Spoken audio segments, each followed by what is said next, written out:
Excel Tips. My name is Neil Blackwood, and in this video we're going to be looking at a number of underused Excel features. Now, Excel has lots of new features recently, and I've covered those in some recent articles and videos, but there's a lot of features in Excel that have been there forever and many people are unaware of them. So let's cover some of them. Now, the first one isn't really an Excel feature, it's actually part of the operating system. So Windows allows you to have different apps in different windows. But did you know that you can have multiple windows in Excel? So we're looking at a report here, but what I can do is I can go to my View ribbon tab and click New Window. Now, it doesn't look any different, but I can do this. So I have one window here, and for example, I could change the report to look like this one. So this is a different sheet. And now, notice that it's got the number 2 in the header. This window has the number 1. Now, that's an important distinction that I'll come back to. Okay, so let's go back to our second window. So this window can be moved anywhere. Now, I've got 3 screens on my system, so I could move this to the left or to the right and put it on a different screen and fill up that screen with the second window. Now, you can have more than 2.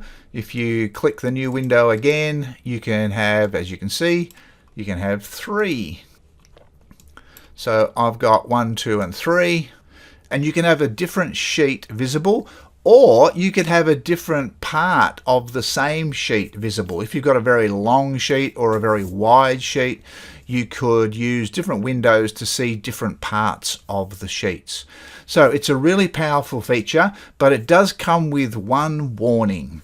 The numbers are very important. Even though they're not very big, they are very important. Okay. The number 1 window has all of your settings for display, like freeze panes and the print settings in here. Now, the problem comes up if you close the number 1 window, so you use the X in the top right corner. If you close the number 1 window and then save the file, you have lost the print and display settings.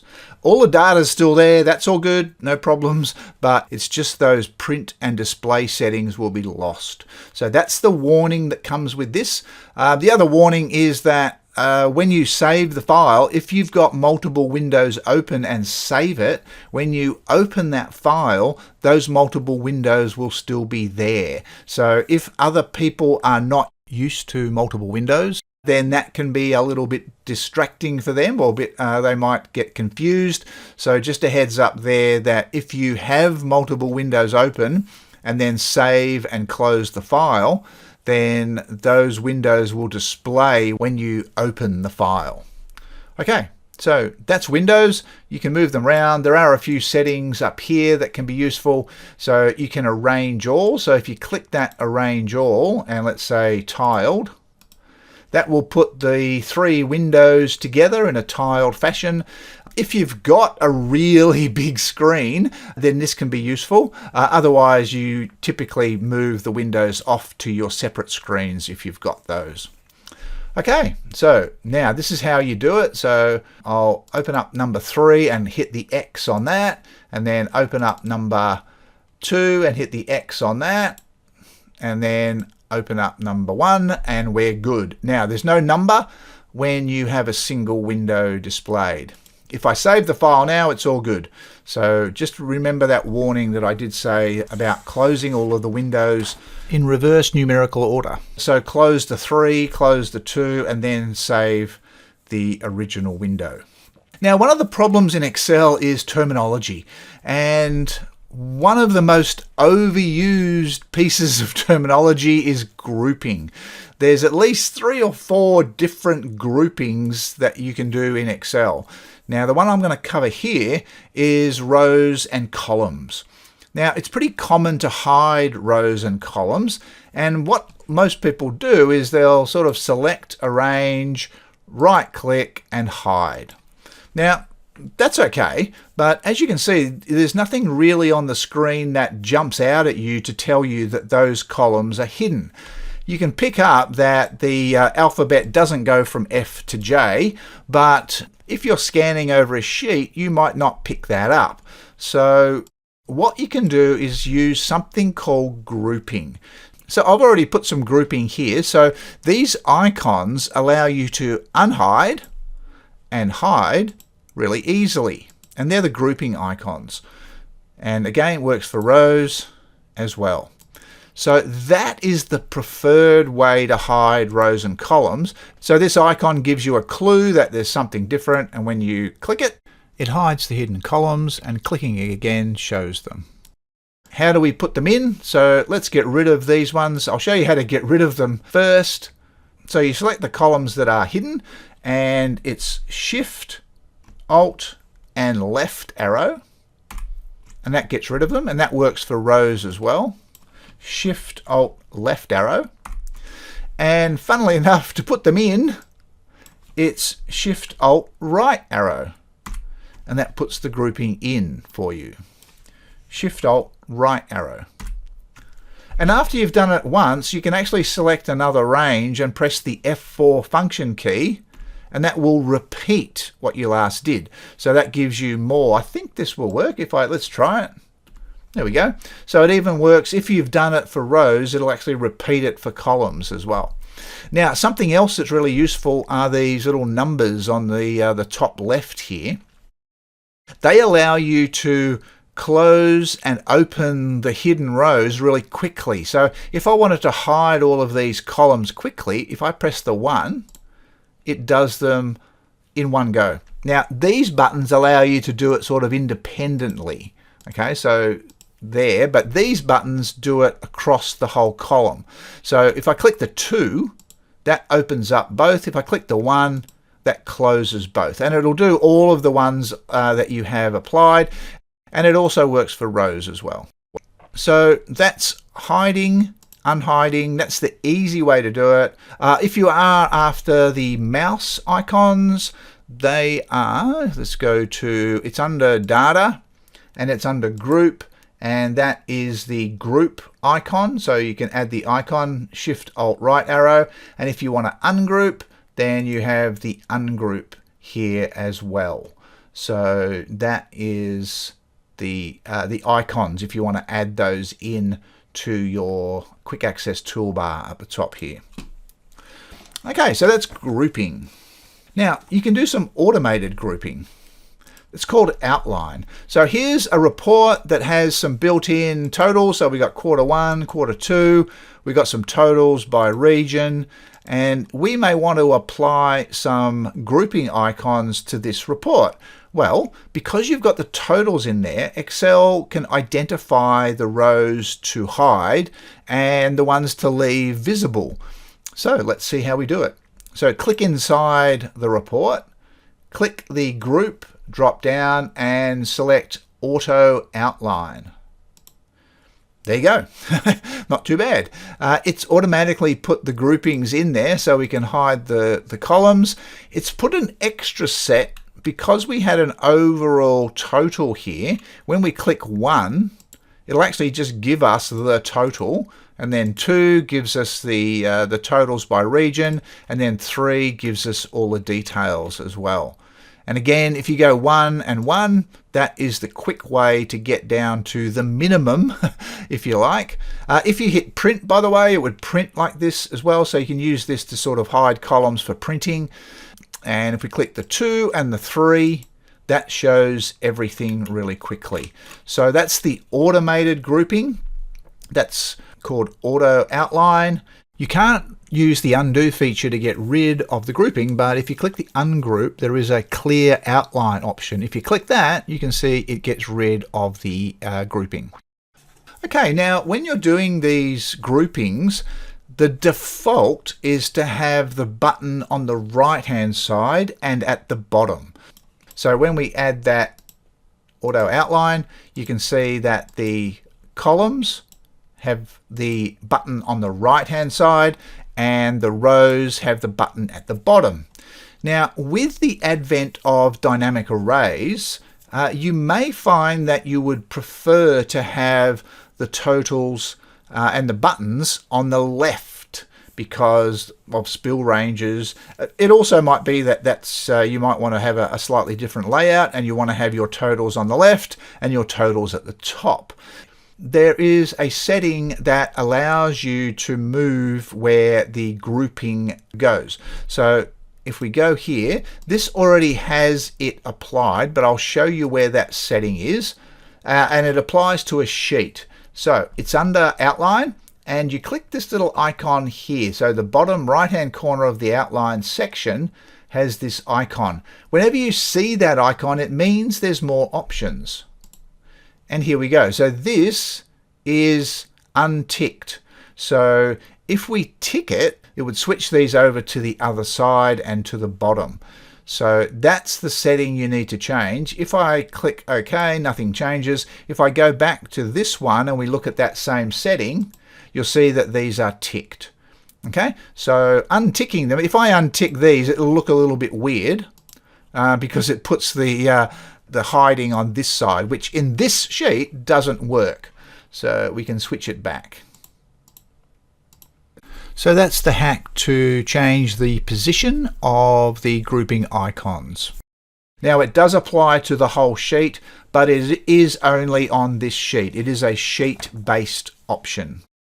So the subtotal function is quite useful. It allows you to do subtotals fairly easily. Excel has an automated feature to automatically insert subtotal functions for you. Just like when you use the auto sum, but this takes a couple of clicks to do it. So what we have here is a listing of regions. So I've already sorted it by the region. So I've got north, east, and then west. So that's the sequence that I want to report on. So I click inside the table. There's a subtotal icon on the far right hand side of the data tab. So I'm going to click that. Now the options here, at each change in region, it figures out the column names. I'm going to use the sum function and I want to summarize by July, August and September is already ticked. That's it. So that's going to insert subtotal functions. Click OK. Automatically. And as well as the subtotal functions, it's also inserted the grouping for me. So when I click 1, I get the overall total. When I click 2, I get the region total. And when I click 3, I see all of the summary detail. So that's automatically inserting the subtotals. Now, so one of the common requests whenever I show this to people is they notice that there is a bold north total, but the subtotal results are not bold. So I'll show you how to fix that. So what we can do is we can go to number 2, and that has all of these entries. And so I'm going to select that. So the solution for this actually involves the next underused feature that I wanted to show you. It's called visible cells only. So I'm going to press the F5 function key and click special. And one of the options is visible cells only. Okay, so what this means is you are selecting only the visible cells. In this range at the moment, the visible cells are all the totals. So click OK. You'll notice there's some extra lines in this selection. Click on bold and that's it. If we blow these up, you'll see that the totals now have the bold and the summary doesn't have the bold.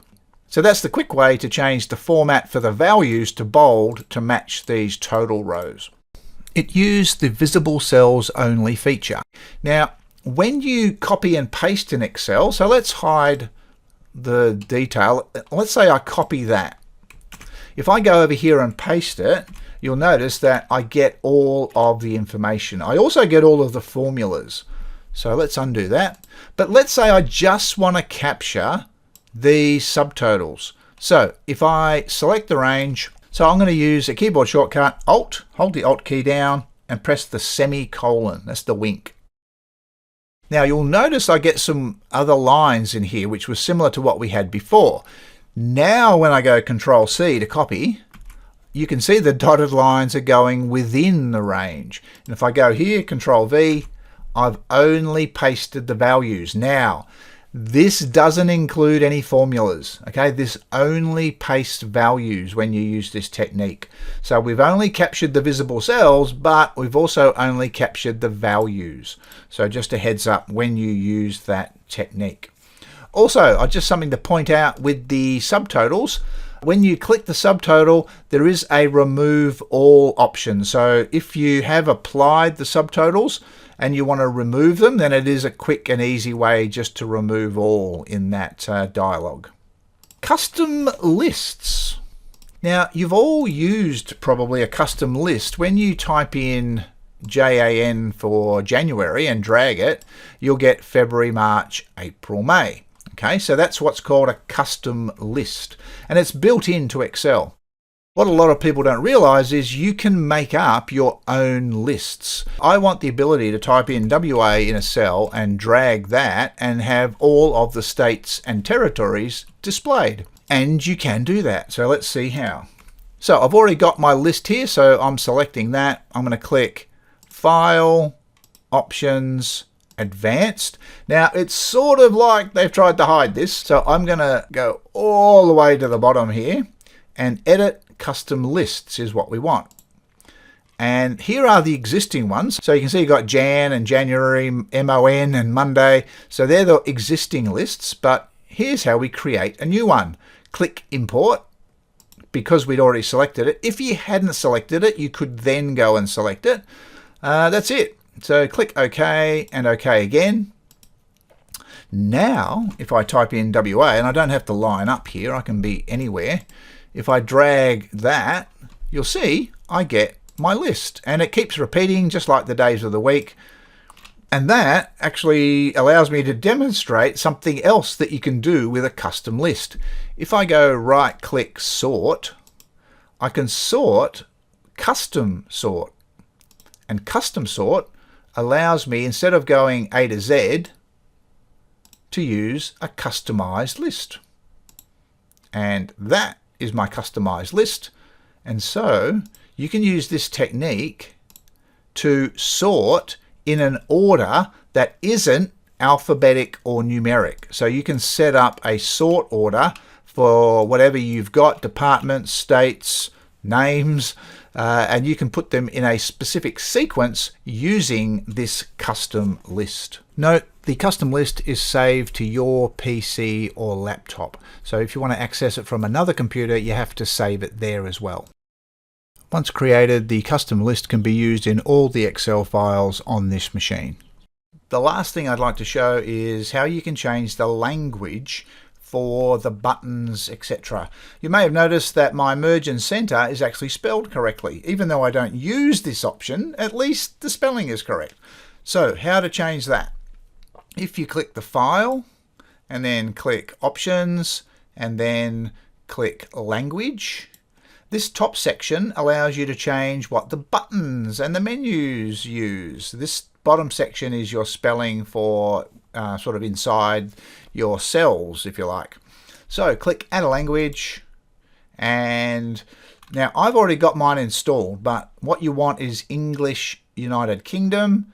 Click on that, click Install, and you should be good to go. It might take a little while to install, and it might require closing Excel and opening it again. Also, you might find that your organizational settings might stop you from installing it, but good luck, and then hopefully you will be able to have Merge and Center spelled correctly as well. Okay, I've covered quite a few different areas of Excel there. Hopefully some of those can help you work a little bit better. Thanks for watching.